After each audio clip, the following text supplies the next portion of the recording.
Karibu sana ndani ya Darajani 1905. Hii ni podcast yako ya kwanza ya Chelsea kwa lugha adhimu sana ya Kiswahili. Mimi ni Mr. Darajani. Kwa pamoja nipo hapa nina mchambuzi ni wazamu wa leo Himidiwe Kabuji, ambapo kwa pamoja tunaenda kuchambua mechi hii ya Chelsea ambayo nimetoka kumalizika muda mchache uliopita.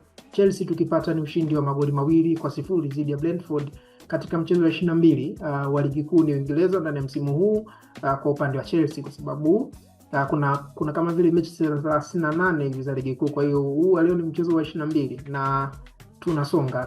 Tumepata ni alama 3 muhimu, japo mashabiki wengi hawajafurahia kwa kile ambacho kimeonekana, kile ambacho kimeonyeshwa na wachezaji.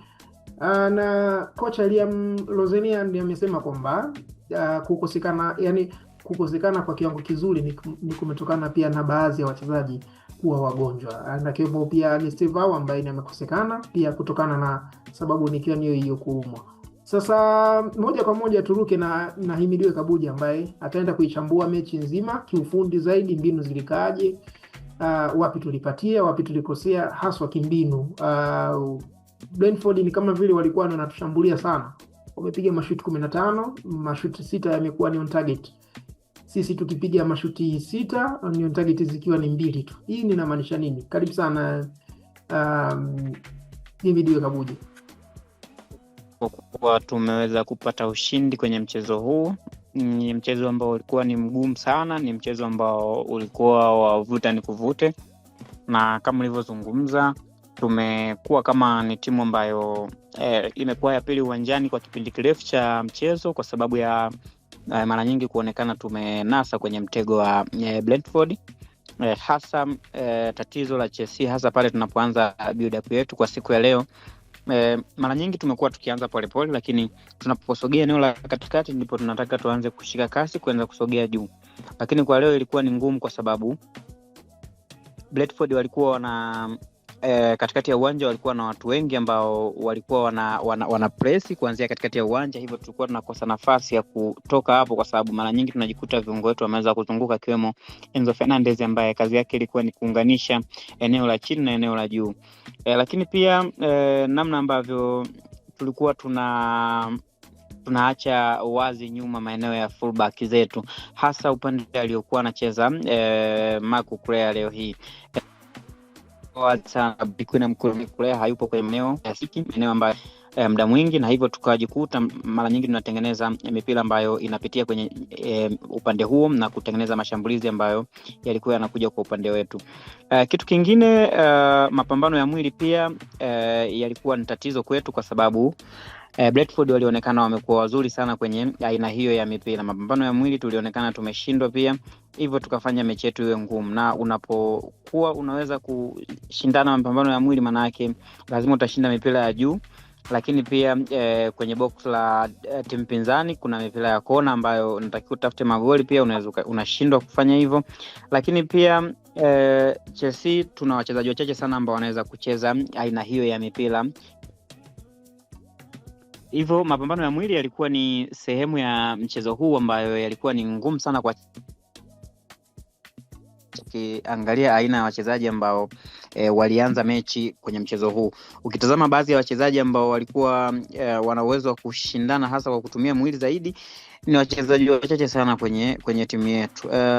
Kwenye eneo la ulinzi unaona kulikuwa na Trevor Chalobah pamoja na mtu kama Tosin Adelabioyo, ambao hao unaweza kuwapa moja kwa moja kwamba wanaweza kashindana kupitia mwili pamoja na Reece James. Lakini kwenye eneo la kiungo Moi Caicedo peke yake, eneo la juu sasa unamkuta Neto peke yake. Hivyo ilikuwa ni ngumu sana kuweza kupambana kwenye haya mapambano ya kimwili ambayo Brentford walionekana wamekuwa bora sana kuliko Chelsea kwa siku ya leo. Lakini kitu kingine ambacho imekuwa ni janga kwetu ni set pieces, mipira ya kutengwa. Ukiangalia namna ambavyo tumecheza, hakujatokea hatari kubwa kwenye set pieces, lakini tumepata aina hiyo ya mipira, lakini tumeshindwa bado kuitumia, kwa sababu mechi inapokuwa ngumu nategemea kusema inapotokea mipira ya kutenga ni lazima itakuwa na faida kwa upande wako, lakini kwetu imekuwa ni ngumu. Lakini leo hii Brentford pia walipokuwa wametuweza jawapo ya vitu walikuwa wanaweza kutupress vizuri. Angalia walivyokuwa na press kwa kundi kubwa la wachezaji mmoja, lakini pia walikuwa wanaweza kuzuia build up yetu isiweze kuondoka kwenye eneo la chini. Na ukitazama baadhi ya wachezaji ambao walikuwepo, Tosin Adabioyo kwenye issue ya kupiga pasi sio mtu ambaye nina wasiwasi naye kubwa, lakini mtazame Michael Crea, mtazame Trevor Charoba, mtazame Moi Caicedo ambaye anatakiwa sasa yeye build up ndo aanze kuichukua na kuweza kuisogeza juu. Ilikuwa ni ngumu sana kuweza kuondoka kwa sababu eneo la katikati ya uwanja lilikuwa na watu wengi, na ukizingatia Enzo Fernandez hakuwa na mechi nzuri kwa siku ya leo. Lakini pia direct football ambayo walikuja nayo Brentford pia ilikuwa ni ngumu sana kuweza kuikwepa, hasa kwenye mfumo wao wa 3-5-2 ambao walianza nao, lakini wanapozuia wanakuwa na 5-3-2 ambayo mara nyingi unakuta wanajibadilika kwenye kushambulia na kwenye kujilinda. Kwa hiyo ilikuwa ni ngumu sana kucheza nao kwa sababu walikuwa na nidhamu ya hali ya juu, kitu ambacho kilikuwa ni kigumu kwa Chelsea kuweza kuibuka na ushindi kirahisi kwenye mchezo huu.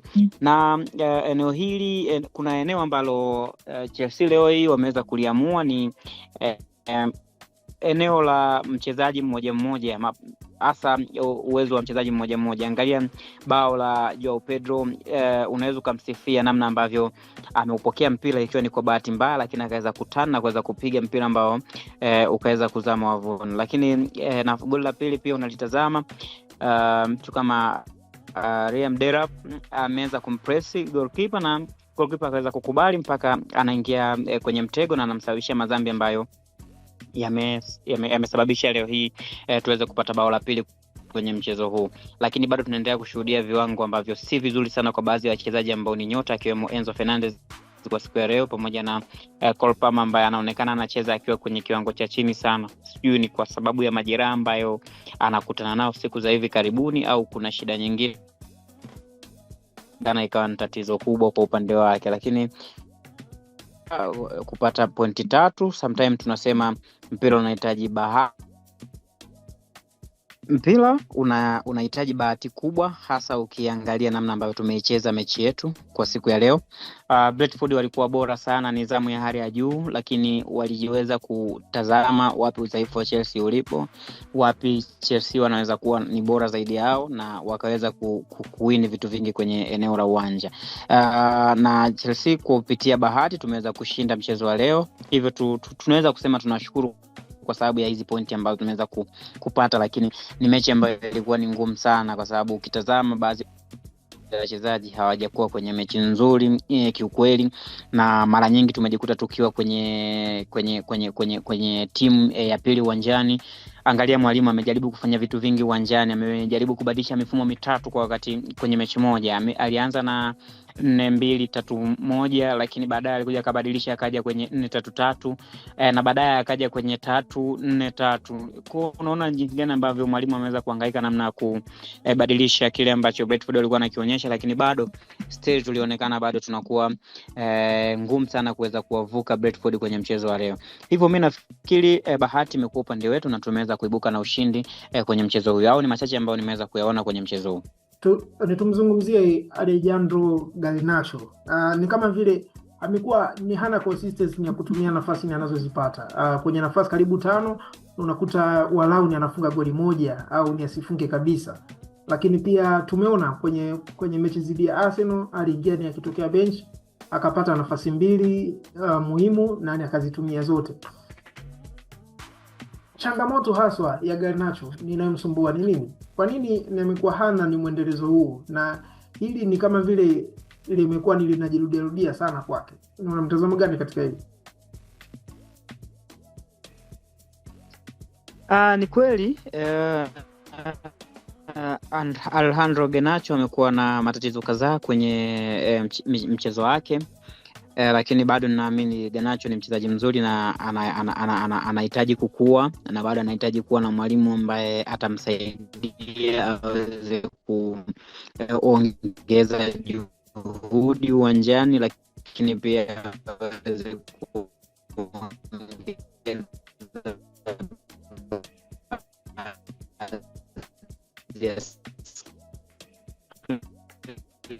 ambazo kama mchezaji hasa kwa eneo la changamoto ni decision making ambayo nafikiri ni pia kwangu mimi niliamini Lille alikuwa na uwezo wa kufanya zaidi ya kile ambacho alikifanya na kuweza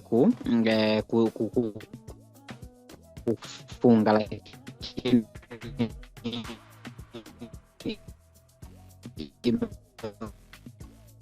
kwa kwake ni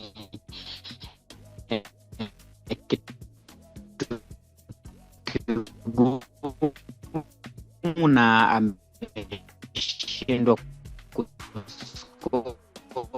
pale, hivyo decision making yake imekuwa kidogo, anapoteza sana mipira ya kiuchezaji hasa nguvu kubwa.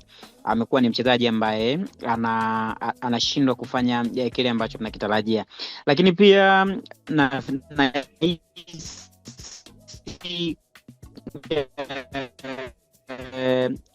anahisi ni lazima apewe mpira. Si mzuri sana kuweza kupokea, amekuwa na tatizo hilo, akili ambayo yamekuwa kwetu si rafiki sana.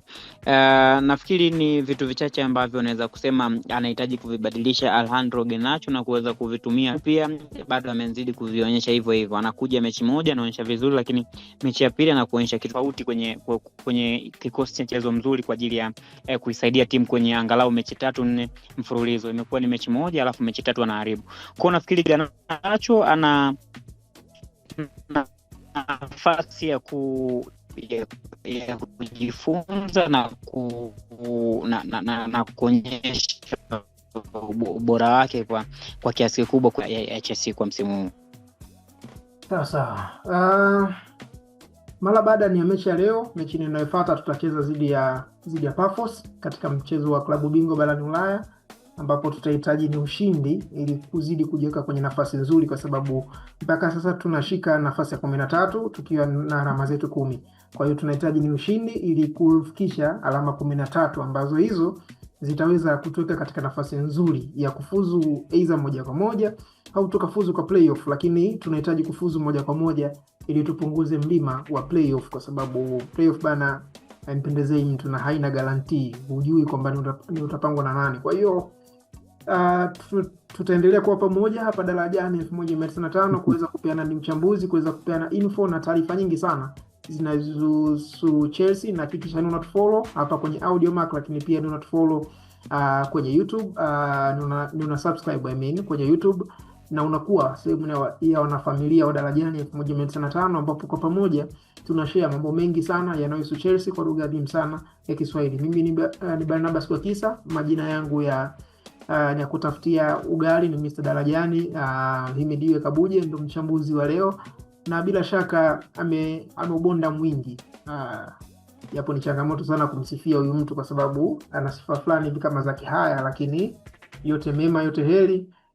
Namshukuru Mungu kwa hiki kidogo ambacho tumekipata kwa leo, japo kiwango hakijatulizisha, na kocha mwenyewe amesema kweli kiwango hakijaonekana kile ambacho tunapaswa kukicheza, na yote kwa sababu kuna wachezaji ni wagonjwa, kuna wachezaji wanaumwa bado hawapo sawa, kwa sababu kambi ya Chelsea ni kama vile nimeshambuliwa na ugonjwa wa mafua. Kwa hiyo wachezaji wengi sana tumefurudiza sana kuumwa. Asante sana. Hapa ni Darajani 1195. Shukrani sana KTB FFH. Keep the blue flag flying high.